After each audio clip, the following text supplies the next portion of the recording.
Ya,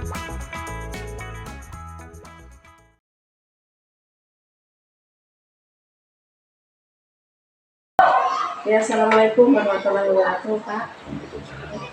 Ya, gimana nih Pak kabarnya hari ini? Alhamdulillah luar biasa. Ya, alhamdulillah ya Pak ya.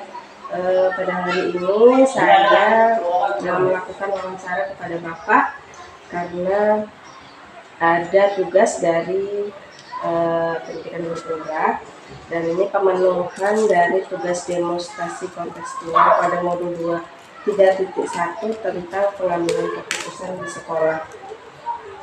Baik Pak, di sini sebelum saya mengajukan beberapa pertanyaan ke Bapak, saya ingin terlebih dahulu menanyakan, Bapak pernah mengalami suatu permasalahan yang membuat Bapak itu dilema dalam mengambil keputusan?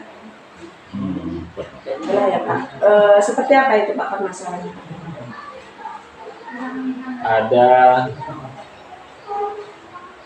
Ada beberapa sih sebenarnya, cuman ini berhubungan dengan guru atau berhubungan dengan siswa? Boleh di lingkungan sekolah, baik itu berhubungan dengan murid, berhubungan dengan tenaga pendidik, ataupun di lingkungan sekolah. Kita ambil contoh aja yang berhubungan dengan siswa. Dari siswa di sekolah kita itu memang jumlahnya tidak banyak, dan kita butuh sebenarnya penyemangat guru-guru juga ketika mengajar. Ketika jumlah siswa sedikit, maka motivasi guru untuk mengajar itu kurang karena tidak ada murid. Kemudian ketika muridnya banyak, tentunya semangat guru baik dalam mengajarnya, persiapan medianya, persiapan bahan ajarnya itu lebih kelihatan lebih lah dibandingkan dengan waktu itu. Dilemanya ketika sekarang kita mempunyai siswa yang jumlahnya tidak banyak, di kelas tertentu itu memang jumlah siswanya lebih sedikit, tetapi justru di kelas itu ada siswa dengan tingkat indisiplinernya sangat luar biasa, sehingga ketika saya ingin mengambil kebijakan anak itu ditinggalkan kelas dengan berbagai macam pertimbangan, kok makin sepi di kelas tersebut. Kemudian kalau anak itu dinaikkan kelas, dilemanya adalah jadi contoh untuk teman-teman yang lain. Nah, dia yang nggak sekolah, nggak sering nggak kerjakan tugas, malah naik kelas juga sama dengan saya, akhirnya ikut-ikutan. Itu salah satunya. Itu Bapak terkait indisipliner siswa. Di mana anak ini kurang disiplin baik dalam pembelajaran di kelas maupun kehadiran. Jadi bagaimana nih Bapak selama ini mengidentifikasi kasus tersebut itu masuk ke dalam sebuah dilema atau rujukan moral? Yang pasti selama ini kita sudah menerapkan guru tiket, sudah berjalan, alhamdulillah. Ya, kita periksa di buku tiketnya, di buku tiket guru kita cek ini siswanya bagaimana. Itu yang pertama. Kemudian yang kedua, cara mengidentifikasi tingkat kehadiran anak tersebut adalah melalui komunikasi dengan guru yang mengampu pelajaran yang masuk di kelas tersebut. Yang terakhir adalah observasi langsung. Kita lihat ke kelas, siapa yang ikut belajar, siapa yang tidak. Kemudian ketika pulang sekolah, jam-jam terakhir itu kita juga tanyain siapa yang selesai tugas, siapa yang tidak. Yang terakhir adalah kita lihat kebiasaan sehari-hari di sekolah. Ketika datang jam berapa, kemudian selesai istirahat dia balik jam berapa, dan bagaimana tingkat kerapian. Cara milik seperti itu. Jadi ada 4 langkah ya Pak? Ya, ada 4 langkah. Yang pertama tadi itu melalui guru tiket, kemudian observasi di kelas langsung, kemudian komunikasi dengan guru mapel dan melihat ya tingkah laku anak atau di dalam sekolah seperti itu ya Pak ya. Nah kemudian Pak, Bapak ini kan sebagai atasan tentunya sudah pengalaman dalam pengambilan keputusan-keputusan yang memang Bapak sudah pertimbangkan ya, dari pertimbangkan segala macam sudah Bapak pertimbangkan seperti itu. Nah pertanyaan saya, bagaimana Bapak menjalankan pengambilan keputusan tersebut di sekolah, terutama untuk kasus di mana ada dua kepentingan yang memang sama-sama benar atau sama-sama mempunyai nilai kebajikan, nilai luhur seperti itu. Ya, kita kembali ke yang contoh tadi. Ada anak tingkat kedisiplinannya kurang tinggi. Ketika kita ngambil kebijakan anak itu dipindahkan atau ditinggalkan di kelas yang sama atau dipindahkan sekolah karena merasa mungkin kita tidak tepat atau kita kurang sesuai cara mengajarnya, cara mendidiknya, akhirnya kita mundur. Ujung-ujungnya adalah dengan harapan jadi pelajaran untuk teman-temannya.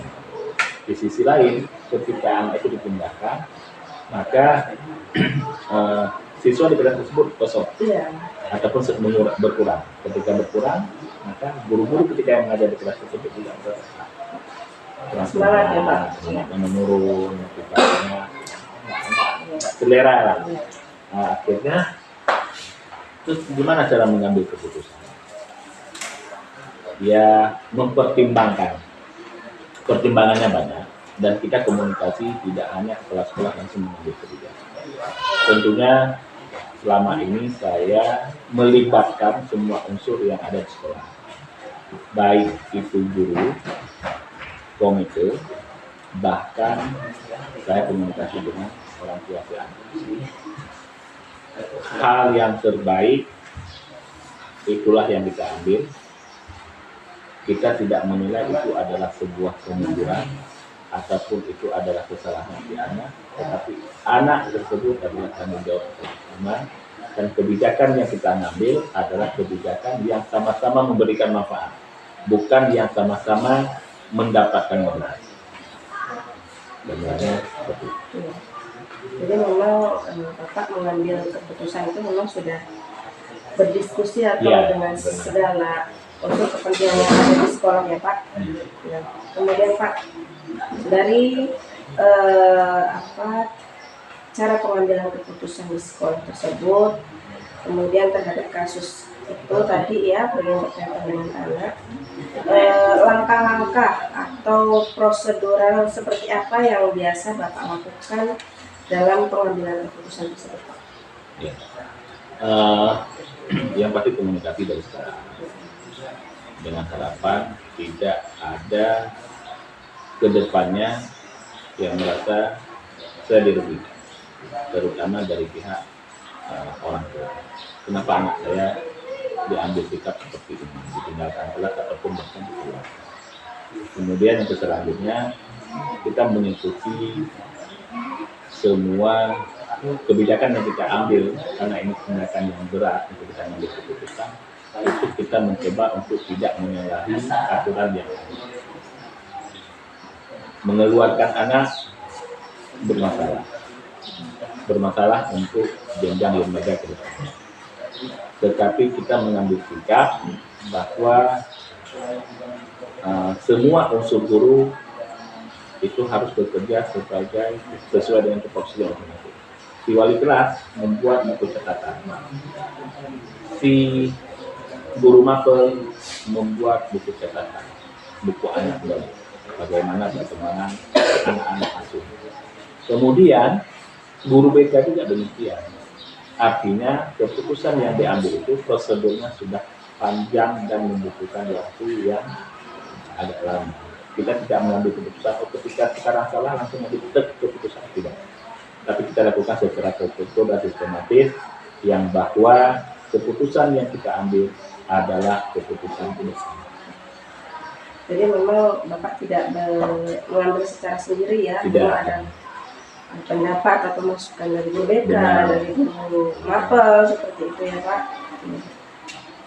Kemudian hal-hal apa saja yang selama ini Bapak anggap efektif dalam pengambilan keputusan pada kasus tersebut?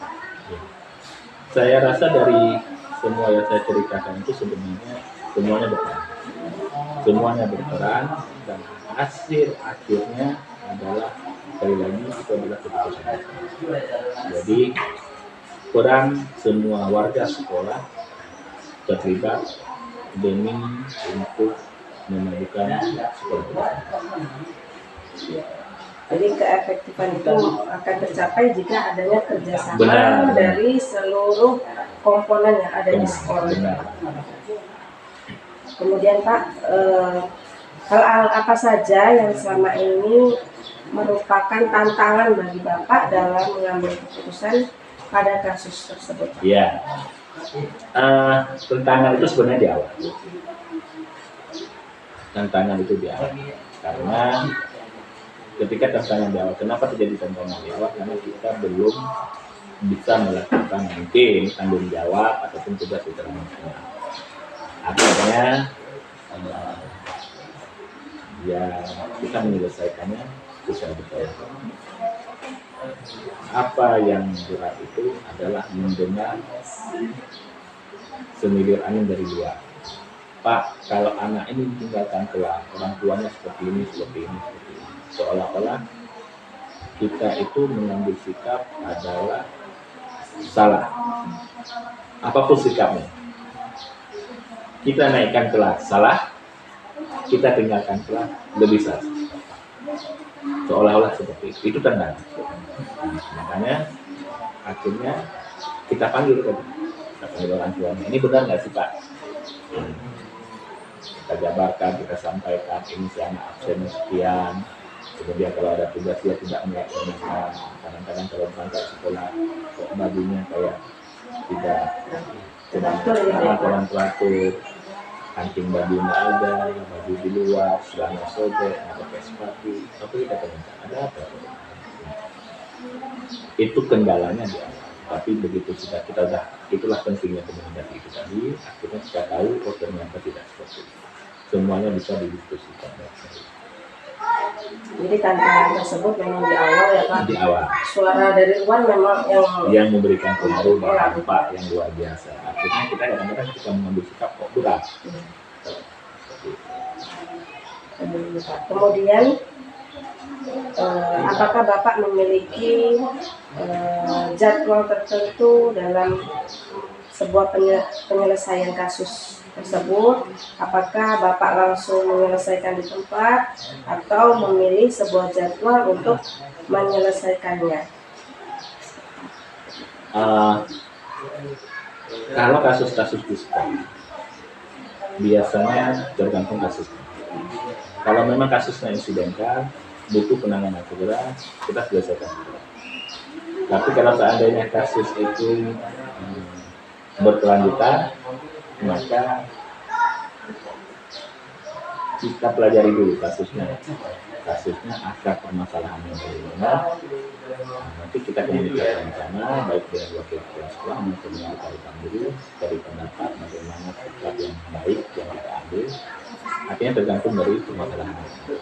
Kalau memang urgent ya butuh segera penanganan kita langsung selesai. Tapi kalau sifatnya ini harus dicari dulu akar masalahnya apa, ya kita jadi masuk dulu. Ya, jadi tergantung permasalahan yang berat atau ringan. Iya, benar. Kalau sekiranya ringan ya langsung diselesaikan. Kemudian dari tadi ya penyelesaiannya itu di tempat atau perlu pemikiran atau jadwal di tempat. Kemudian ada nggak bentuk atau prosedur seperti apa yang Bapak jalankan selama proses tersebut Pak? Oke, yang pasti karena kita sebagai pimpinan punya tanggung jawab yang lebih besar. dibandingkan dengan rekan-rekan guru, apalagi anak tata usaha. Tentunya kita akan melakukan tugas dengan baik dan semaksimal mungkin. Fungsi sebagai manajerial kita terapkan, kemudian kita juga tidak melepas kontrol secara mudah kepada teman-teman guru, karena bagaimanapun teman-teman guru punya kewajiban lain selain untuk menyelesaikan ataupun melaksanakan tanggung jawab yang kita perintahkan pemerintahan ataupun sebagai tugas. Ada tugas pokoknya. Kemudian yang selanjutnya, tidak lupa membuat catatan-catatan penting. Saya rasa seperti itu, Bu. Jadi apa yang harus menjadi catatan, jadi perhatian khusus itu kita buat itu ya Pak, prosedur penyelesaiannya ya Pak. Kemudian Pak, pertanyaan selanjutnya, adakah seseorang atau pihak lain seperti itu ya, atau faktor-faktor yang selama ini membantu Bapak dalam pengambilan keputusan tersebut? Ya.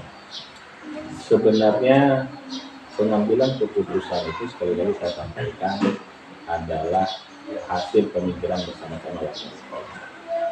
Memang keputusan akhir ada dengan saya selaku pimpinan, tetapi itu tidak lepas kontrol. Kemudian kalau ditanya apakah ada seseorang di belakang yang membantu untuk menyelesaikan masalah, sebenarnya bukan membantu, tapi lebih ke teman diskusi apa sikap yang harus kita ambil. Ya, ada komite, kemudian ada wakil kepala sekolah dan juga ada rekan-rekan. Itu sebenarnya adalah orang-orang yang membantu saya dalam mengambil sebuah keputusan. Jadi ada beberapa pihak seperti itu ya, dari komite dan yang lainnya. Kemudian ini Pak, pertanyaan terakhir ya Pak, dari semua hal yang telah Bapak sampaikan tadi, pembelajaran apa yang Bapak petik dari pengalaman Bapak dalam penyelesaian kasus atau pengambilan keputusan itu Pak? Menulis apa yang terjadi itu adalah hal penting yang harus sering digerakkan, baik itu guru kelas, guru mapel, guru piket, atau kemudian yang kedua, menjalin komunikasi dari segala arah itu penting. Itu adalah kunci kalau menurut saya kita menjalankan sebuah program. Keputusan akhir di kepala sekolah itu perlu dipertimbangkan dengan matang, jangan secara emosional, jangan secara mudah, tetapi dengan berbagai macam pertimbangan, dan juga harus mengambil sikap kebijakan yang kira-kira memberikan dampak positif baik untuk pimpinan, lembaga maupun siapapun yang melakukan tersebut. Jadi itu ya Pak, pembelajaran yang Bapak itu ya ambil ya, banyak pengalaman atau pembelajaran yang Bapak dapatkan selama pengambilan keputusan ya Pak. Saya rasa sekian ya Pak wawancara yang saya lakukan kepada Bapak terkait pengambilan keputusan terhadap kasus di sekolah. Nah, kita akhiri saja wawancara hari ini ya Pak. Bapak bisa melanjutkan aktivitas dan saya tidak bisa melanjutkan lagi kembali. Cukup sekian, saya akhiri Pak. Assalamualaikum warahmatullahi wabarakatuh.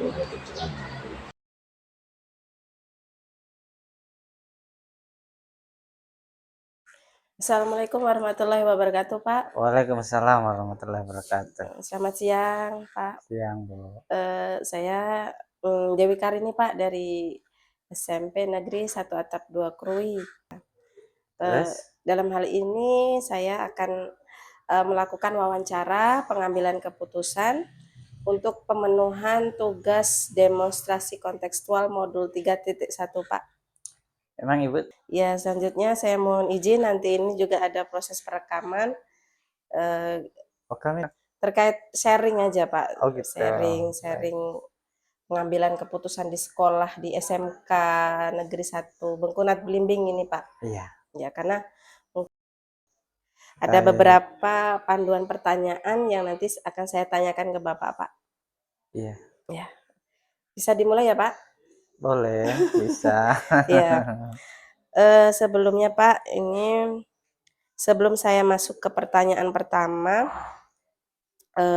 saya ingin bertanya dulu ke Pak Yusuf, selaku Kepala Sekolah di SMK Negeri 1 Bengkunat Belimbing.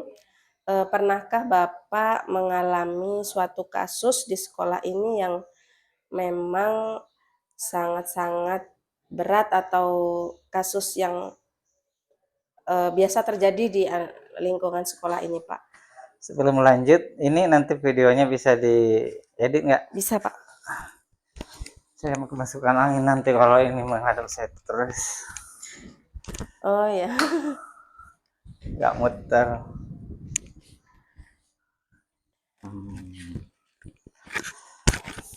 Diulang pertanyaannya. Iya, yang ingin saya tanyakan, tentunya Bapak sebagai kepala sekolah pernah mengalami permasalahan atau kasus-kasus yang ditemukan di lingkungan SMK ini. Nah, kira-kira permasalahan atau kasus apa yang Bapak sering jumpai atau temukan di SMK ini, Pak? Belum tentu pernah menemui kasus. Apalagi saya baru 2 tahun, jangan-jangan lancar terus tidak ada kasus. Berarti selama ini masih belum menemukan kasus yang urgent gitu ya, Pak? Yang Kayaknya belum ya. belum ya, Pak ya? Iya.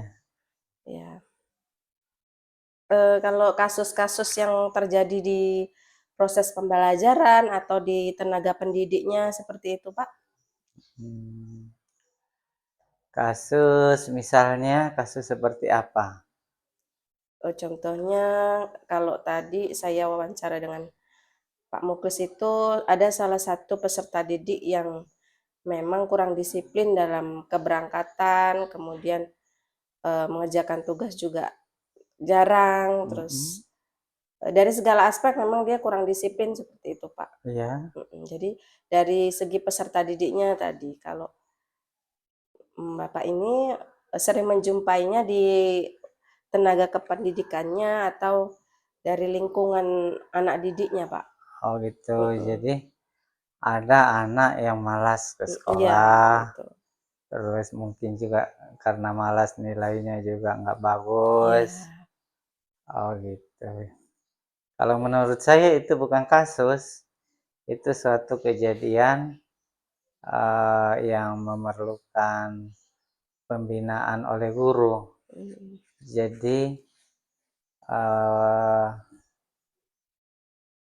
nanti dibilang kasus misalnya anak ini malas, tidak karena malas nilainya nggak bagus, kemudian tidak bisa naik kelas, akan menjadi kasus karena tidak bisa naik kelas dan orang tuanya minta agar anaknya harus naik kelas. Nah, misalnya seperti itu. Atau misalnya ada kasus anaknya melawan guru. Bagaimana keputusan kepala sekolah? Apakah anak itu harus dikeluarkan atau tetap dipertahankan? Kalau dipertahankan, bagaimana pengaruhnya terhadap kelanjutan sekolah ini, kepercayaan orang tua terhadap sekolah. Tapi kalau dikeluarkan, bagaimana nasib anak? Itu barangkali menjadi boleh dibilang suatu kasus. Jadi terkait kasus-kasus yang lebih spesifik terkait dengan dilematik etika atau bujukan moral, Pak. Dilema ITK itu situasi di mana ada dua nilai yang memang itu benar. Jadi ada perasaan dilema itu apakah nanti mengambil yang mana, seperti itu. Contohnya jika kita punya anak di kelas 7 seperti itu ya, Pak. nilainya kurang. ya. Nah, tapi tuntutan kurikulum anak itu harus naik. Jadi kan ada 2 nilai yang memang kalau tidak dinaikkan nanti akan memberikan, tentunya akan berpengaruh pada si anak. Kalau menaikkan nanti serba salah kayaknya, kayak gitu Pak. Keputusannya seperti itu. Kemudian rujukan moral ini terkait situasi di mana menentukan benar dan salah. Nah, kasus-kasus yang seperti itu Pak. Jadi kita perjelas dulu ya. Dilema etika itu adalah apa namanya, dua buah kepentingan yang sama-sama benar. Iya, Kemudian kalau dibujukan moral itu ada kaitannya dengan pelanggaran hukum iya ya, Pak. dinyatakan salah Iya. atau melanggar hukum. Nah, kalau terkait dengan tadi yang dicontohkan bahwa di Kurmer ini siswa itu kalau secara akademik tidak boleh tidak naik kelas. Tidak boleh tidak naik kelas karena anak-anak itu apa namanya, tidak harus atau tidak wajib mampu untuk semua mata pelajaran misalnya. Kemudian yang kedua, anak-anak itu kalau di tahapan pertama belum lulus, ya mudah-mudahan di tahapan berikutnya bisa diulang lagi. Iya.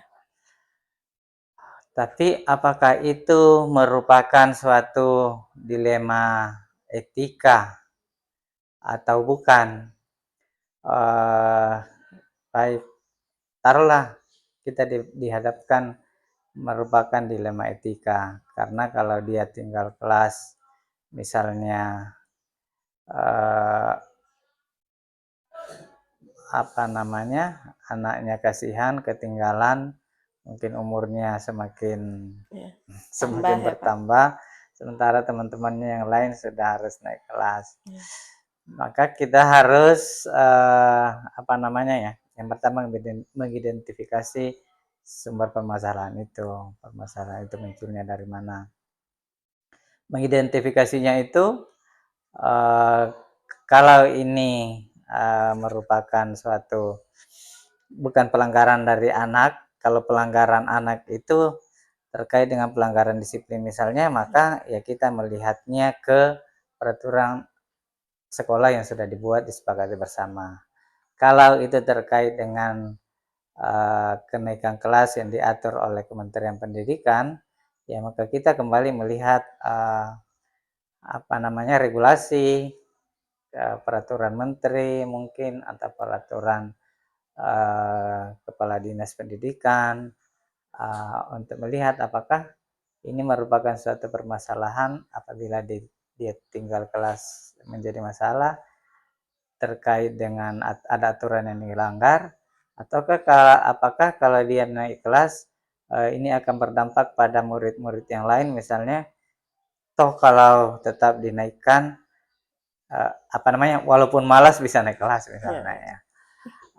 Kita harus lihat. Kemudian hal lain yang harus kita perhatikan adalah melihat latar belakang dari siswa itu, latar belakang keluarganya seperti apa yang menyebabkan dia malas masuk dan seterusnya. Kemudian ya tentu saja menanyakan kepada semua pihak yang terkait di sekolah, misalnya wali kelasnya, pembina OSIS, wakil kepala sekolah bidang kesiswaan, guru BK-nya, dan seterusnya. Saya rasa tahapan-tahapan itu dulu, mengumpulkan data-data terkait dengan permasalahan itu. Iya Pak, jadi ada beberapa cara tadi ya Pak ya. Kemudian pertanyaan selanjutnya Pak,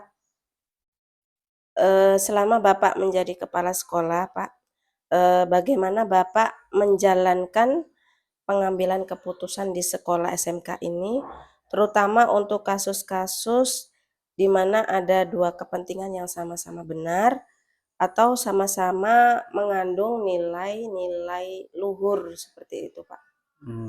Jadi Pada prinsipnya ada 3 prinsip pengambilan keputusan ya.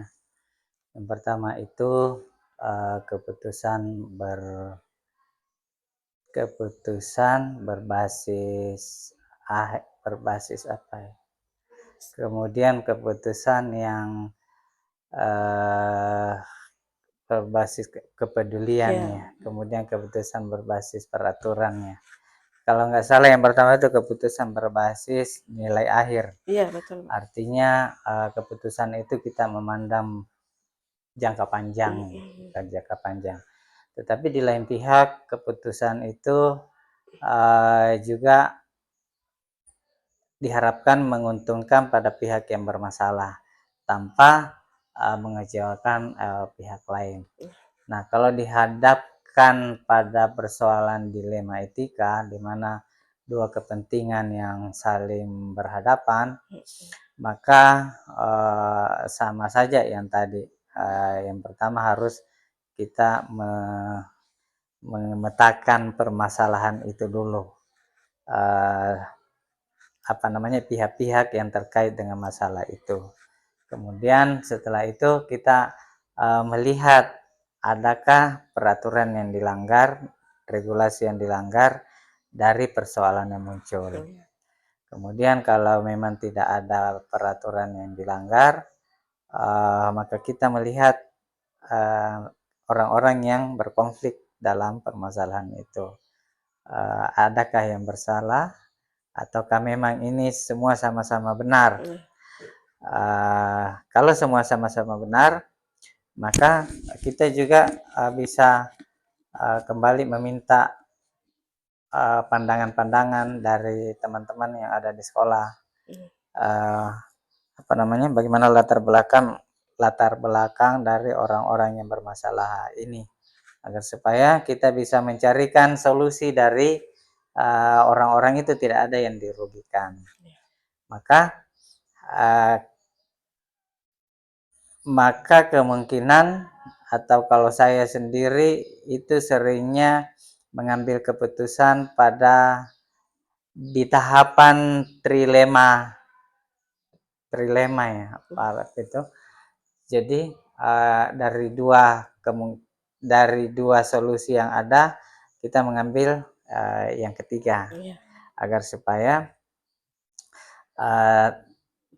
tidak ada satu pihak yang merasa kepala sekolah ini berpihak kepada saya, ini berpihak kepada saya, atau saya kok disalahkan gitu.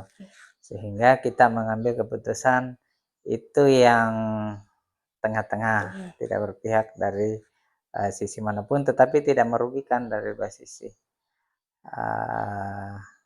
Kalau itu hanya terkait dengan persoalan mereka berdua. Tapi kalau sudah terkait dengan persoalan sekolah, bagaimana dampaknya terhadap sekolah, maka saya seringnya mengambil prinsip keputusan itu yang berbasis pengambilan keputusan jangka panjang. Misalnya saja ada siswa yang melanggar peraturan sekolah, apakah dia bisa diberikan sanksi, dikeluarkan dari sekolah, ataukah dipertahankan. Kalau sudah sampai pada tahap itu akan merugikan sekolah, dan kalau sekolah dirugikan, tentu kan kita pandangannya itu terhadap kepentingan sebesar-besarnya untuk siswa. Jadi misalnya kalau anak ini dipertahankan, maka yang pertama kepercayaan masyarakat kepada sekolah itu akan tidak ada. Di sana sekolahnya itu mau seenaknya siswa aja. Jadi tidak bisa menegakkan aturan sekolah. Maka itu tidak akan berdampak baik sama sekolah. Yang kedua, kebanyakan murid-murid yang masih bagus itu akan ikut dengan perilaku yang jelek itu. Karena kita bisa saja berbuat salah atau tidak ada sanksinya dari sekolah. Jadi yang ketiga juga sebetulnya tetap menguntungkan si anak yang melanggar itu. Karena kalau tetap dipertahankan, dari pengalaman yang ada itu dari kelas 1 sampai tamat itu nggak akan berubah kalau tetap dipertahankan. Nah, kalau ditaruh tetap dipertahankan di sekolah, maka dia tidak punya pengalaman atau efek jera terhadap pelanggaran yang dibuatnya, sehingga nanti akan sampai seumur hidupnya dibawa tua, dibawa ke Iya, masyarakat, ya melanggar-melanggar aja terus, atau iya. tidak ada Rasa bersalah sanksi ya Pak. kalau itu tidak diterapkan. Mm. Jadi Iya, gitu. ya, jadi memang pengambilan keputusan yang Bapak ambil itu memang tidak berat sebelah seperti itu ya Pak. Ya. Intinya seperti itu. Kemudian pertanyaan selanjutnya Pak, langkah-langkah atau prosedur seperti apa yang biasa Bapak lakukan terkait pengambilan keputusan tersebut Pak? Hmm. Jadi kalau yang kita pelajari ya di teorinya ada 9 langkah pengambilan keputusan. Nah, kalau saya eh, apa namanya, tidak selamanya 9 langkah itu digunakan. Ya, Tergantung sekali dengan permasalahan yang ada. Kalau kira-kira masalahnya itu tidak berat-berat, ya, bisa langsung diambil keputusan, misalnya uh, ada siswa yang melanggar. Uh, ya sekarang ini kita itu diarahkan pada budaya positif di ya, sekolah, sehingga uh, apa namanya, pelan-pelan kita bergeser, ada siswa yang melanggar, tidak harus peraturan itu diterapkan, dilakukan pembinaan dan seterusnya. Nah, tapi kalau memang itu masalahnya sudah berdampak, kalau keputusan itu diambil berdampak pada karir guru misalnya, atau nasib siswa misalnya, maka langkah-langkah itu harus dilaksanakan tahapan-tahapan itu. Nah, ya, untuk memang apa ya, kalau ditanya langkah-langkahnya itu apa saja, mungkin tidak bisa semua orang menghafal menyebutkan langkah-langkah itu. ya, Tapi langkah-langkah itu, dan bahkan dari 9 langkah itu pun mungkin setiap orang tidak bisa menyebutkan walaupun langkah-langkah itu sudah digunakan ya, misalnya. Seperti tadi kalau diulang lagi dari awal, mulai dari identifikasi, kemudian melihat, menguji benar ya, salahnya, kemudian misalnya meminta pendapat dengan rekan-rekan, ya, atau meminta pendapat dengan orang yang kita panuti, ya, kemudian misalnya mempertimbangkan apabila keputusan yang kita ambil itu tersebar, apakah kita bisa bertanggung jawab dengan ya, itu. Kemudian tadi masuk pada trilema, kemudian pengambilan keputusan, ya. ya itu tergantung sekali dengan persoalan yang muncul, begitu. Iya, jadi tergantung kondisional gitu ya Pak, tergantung Kondisional situasi atau situasi, permasalahannya ya Pak. iya. Kemudian pertanyaan selanjutnya Pak, hal-hal apa saja yang selama ini Bapak anggap efektif dalam pengambilan keputusan pada kasus-kasus dilema etika Pak? Dilema etika, Iya, hal-hal yang efektif itu, mhm, ya itu banyaknya pada eh, apa namanya, efektifnya itu kita menggunakan cara apa ya, kalau di anak itu segitiga restitusi ya. iya iya Pak, Eh, Segitiga restitusi itu diambil, bisa saja diterapkan dengan satu orang saja yang bermasalah, atau terjadi konflik antara dua orang. iya, Langkah itu bisa digunakan dengan memulai memanggil masing-masing. iya, masing-masing menanyakan persoalan apa yang terjadi, kemudian menggunakan segitiga restitusi Iya, itu, kemudian setelah kita menghadapkan dua orang ini dari pendapat kedua orang itu, kemudian dipertimbangkan hal-hal yang kemungkinan bisa kita ambil tanpa apa namanya itu, dari dua orang ini merasa ada yang disalahkan iya, atau dirugikan. iya. Jadi kalau kasus-kasus yang terjadi di peserta didik memakai segitiga Segitiga restitusi restitusi. itu ya Pak ya? Kalaupun sama guru, pola itu tetap digunakan. Ya kira-kira sih banyak pada apa ya, kalau sebelum kita belajar ini, itu menyelesaikannya dengan kekeluargaan. Iya, iya Nah, Pak. nanti terserah itu dibawa kemana kira-kira masuknya kalau penyelesaiannya itu Iya, kekeluargaan. iya Pak. Iya. Terus kemudian Pak, dalam pengambilan keputusan tersebut tentunya ada tantangan ya Pak, tantangan yang Bapak hadapi. Hal-hal apa saja yang selama ini menjadi tantangan Bapak, Pak, dalam pengambilan keputusan tersebut? Tantangannya. Mhm, Tantangan itu terjadi juga apabila kasusnya sudah berat ya. Misalkan kalau terkait dengan siswa, maka siswa itu sudah pada tingkatan siswa ini harus dikeluarkan atau iya, tidak.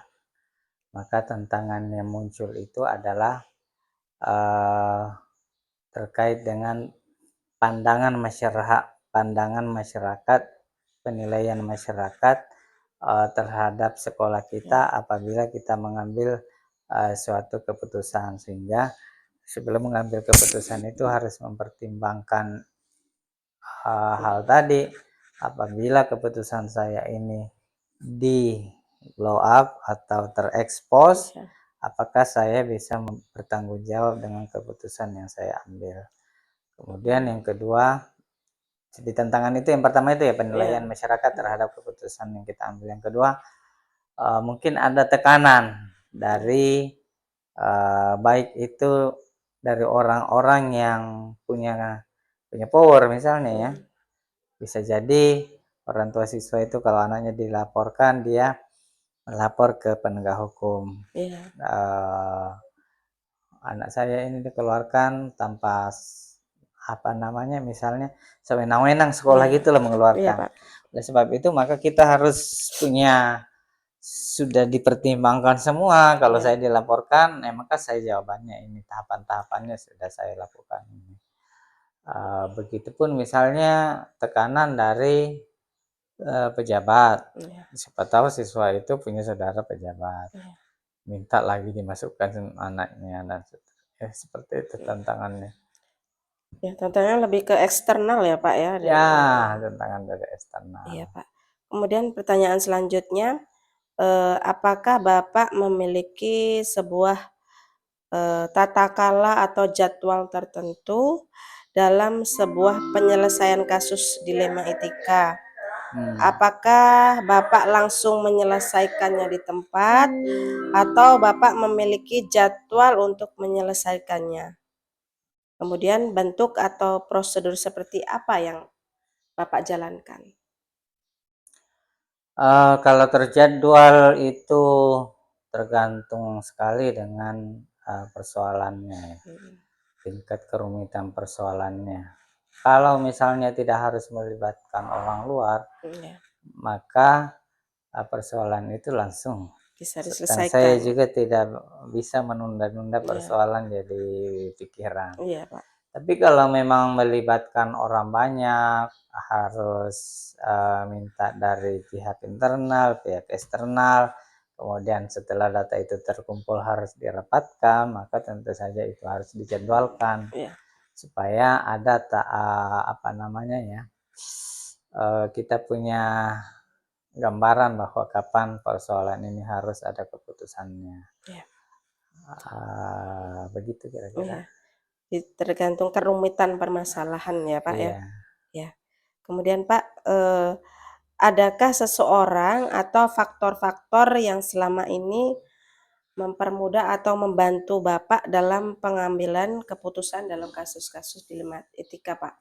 Yang pertama kalau faktornya mungkin pengalaman pertama itu pengalaman ya. Iya, Pak. Kemudian yang kedua apa namanya, tim ya, tim yang ada di sekolah. Karena bagaimanapun teman-teman kita ini dari berbagai latar belakang mungkin, baik kita latar belakang keluarga, mungkin pergaulan masyarakat, mereka tahu, paham, sehingga yang bisa membantu itu ya tim kita di manajemen. Ya Pak, jadi memang ada berkolaborasi dengan banyak pihak seperti itu ya Pak yang di sekolah. Kemudian Pak, pertanyaan terakhir, dari semua hal yang telah disampaikan oleh Bapak tadi, pembelajaran apa yang Bapak ambil dari pengalaman dalam mengambil keputusan dilema etika itu, Pak? Pembelajaran itu sebetulnya apa namanya, kalau dilema etika, bagaimana agar supaya sebelum kita mengambil keputusan itu betul-betul dipertimbangkan dampaknya ya. Iya. Yang pertama dampak terhadap orang yang bermasalah.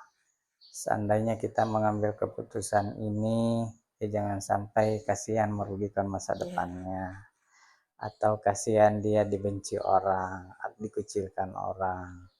Kemudian yang kedua, tidak kalah pentingnya bahwa kita harus